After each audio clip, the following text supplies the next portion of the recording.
I'm sure if you're nice to Derek. I'm good. Okay.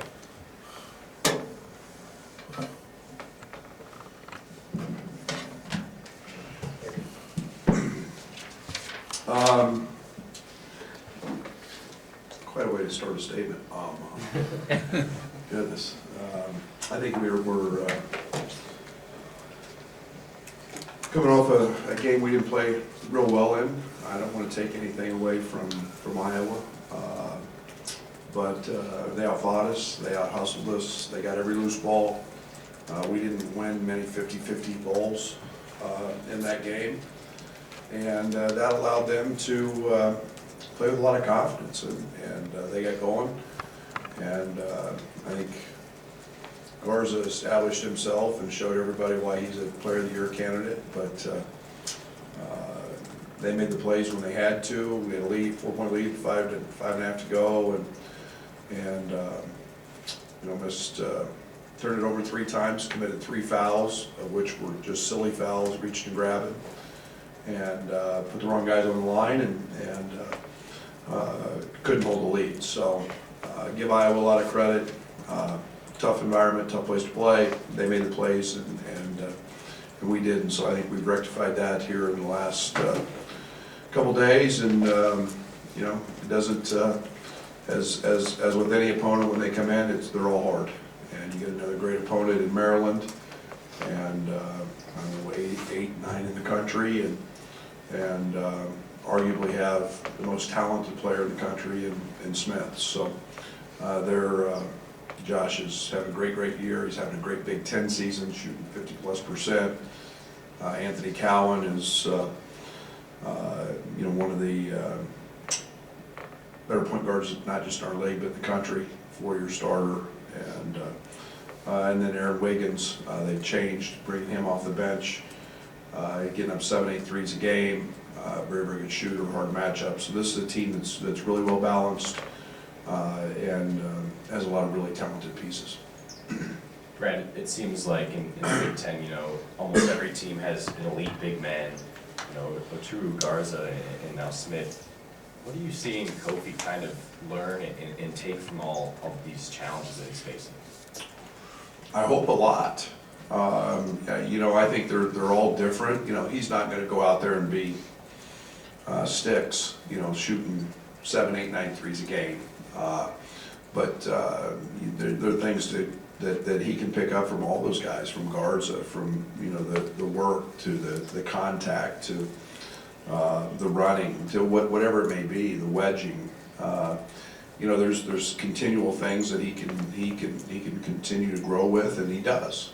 And yet he poses some problems that each of those people have as well. But he wasn't great the other day against Iowa, for sure.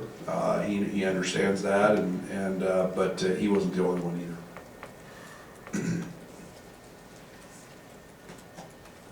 Kobe had a big first half in that first meeting against Jalen Smith at Maryland. What did you like about what he did there? Obviously, he's gotten better. Jalen's gotten better. What are you seeing in that matchup? Well, I think the one thing that hurt us in that game a little bit was Kofi getting in foul trouble, and when his time on the court was impactful. Maryland's quite a bit different 2 months later than they were when we played them. This is a 5-out team now. Smith is shooting lights out from the 3 in conference play. He's shooting a lot of them. They're running actions to get him 3s, where before it was, he was going to get some, but there were a lot more post-ups, and they've kind of flipped that. And Mark has really opened the court up, and they're playing a lot to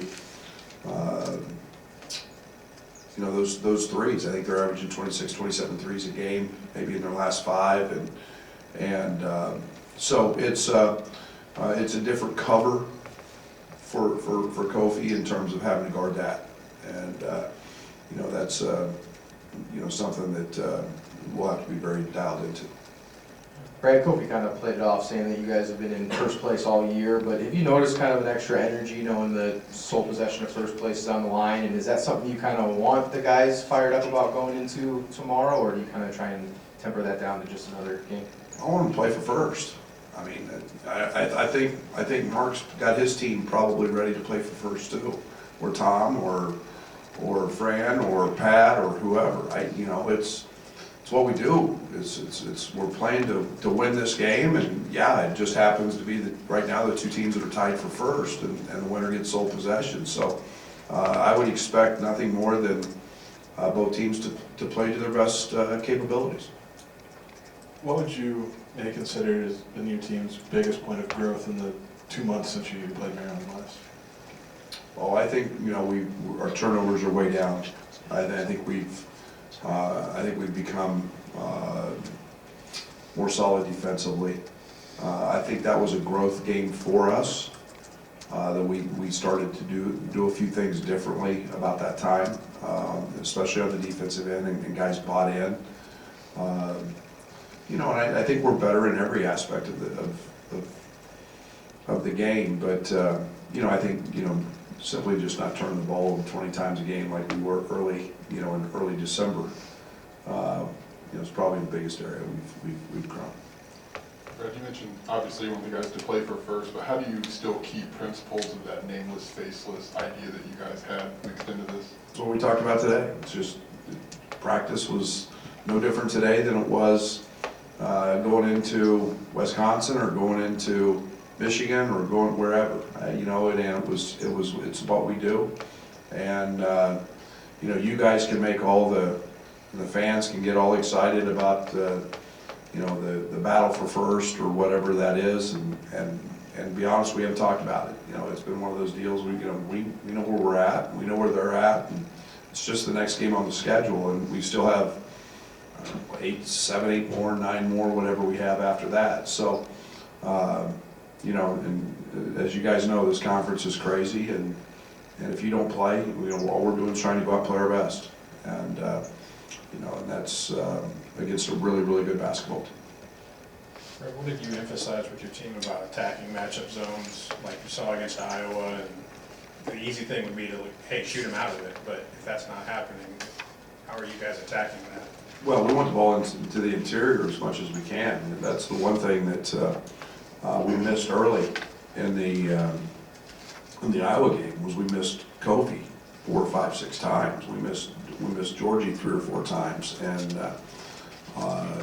yeah, you know, we've spent a good amount of time. We'll see zone tomorrow, and we've spent a good amount of time this week working, you know, working on that. And when we got the ball in there into the interior, we were really good against Iowa. And but you can't go a whole possession and never throw it to the interior and get it to the paint. So we've got to be better there. Speaking of Georgie's touches, are you satisfied with the number of shot attempts he's getting per game? Yeah, I mean, I think it's the balance. I think it's the matchup. I think it's, you know, there's a lot of areas there. I would like to see him get more touches in the Iowa game, mainly against the zone, because he's such a good passer and he's so good in that 12 to 15 foot area. We missed him a good amount of time, so, you know, I think every matchup's a little different, every game's a little different, but I've got a lot of confidence when Georgie catches the ball, something good's going to happen, and you know, we've got to be able to exploit those matchups when they're in our favor. Brad, the bench has been primarily the 3 guys getting the most minutes, but how important have those guys been to this stretch of basketball to getting where you're at now? Yeah, so you guys look at them as bench guys, I look at them as good players, and their minutes are all bunch up for me. I don't look at, I mean, yeah, we're getting great productivity. You could arguably say that, you know, Dre's been one of our 2 or 3 best players, and that's kind of the way I look at it. And you know, it's nice to have Allen back. It's nice to, you know, he got his feet wet back at that field again. Made a couple shots. He's huge. Kipper's been great, and so I think it's those guys know they're going to play, and they're going to play, you know, a lot of minutes, and they're productive pieces to us. And you know, some nights, you know, they're our best players, and that's a nice problem to have, is when you bring guys off the bench and know that you're getting that kind of productivity. Are you guys looking ahead to March at all, and does this stretch of just all the ranked opponents that you're facing prepare you for what's to come later in the season? No, we haven't talked about that 1 second. Again, that's for everybody else. You know, I think one of the beautiful things about this conference is you could arguably say I think that Michigan was ranked, Ohio State were ranked. I don't know how many teams in our league have been ranked at some point this year. So it doesn't matter whether they're ranked now or whether have been. They're all really good. And if you don't perform, you're going to lose. And that's something that will definitely help you as you move on and you get it, and you do get into postseason, is knowing that you've been sharpened. You've had to perform every night, and that's one of the things that you obviously have to do in the postseason, or you go home. I think Ben might have had a game or two out of the boot, and he's been back into the last two. Just any update there on his status? Or what's going Yeah, on? he's still, we're still awaiting an MRI earlier in the week. I don't even know what today is. What is today, Thursday?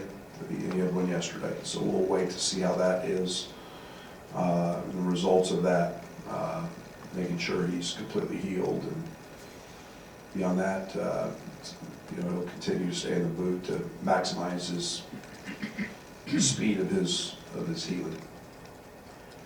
I think everybody's written about your ability to adapt and change. That's maybe the big story of the season, apart from being in first place. Would you talk about about benching a guy after his second foul, and whether you have to think about that on an individual basis? Well, I do that a lot. I think about that. I think the situation determines that. I would prefer to have guys have more opportunities to stay aggressive in the second half. Yet, that doesn't always work.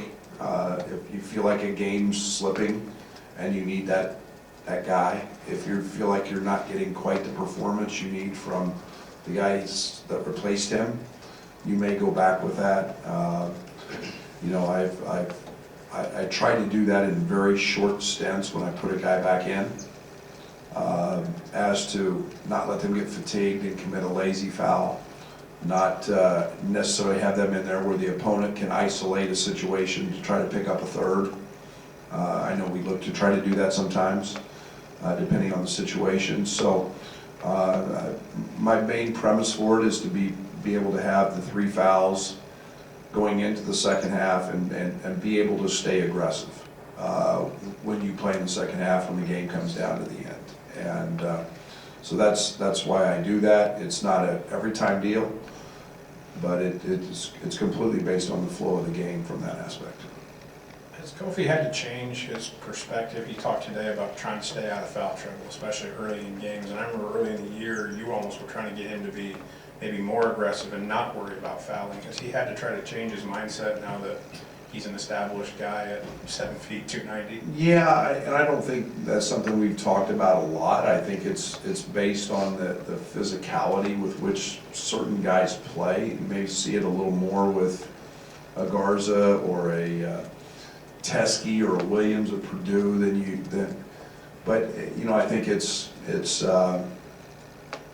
know, it's a physical league, and big bodies are going to hit, and you know, Kofi overpowered a lot of people early, and you don't do that at this level. So I don't think it's a big deal. You know, I think his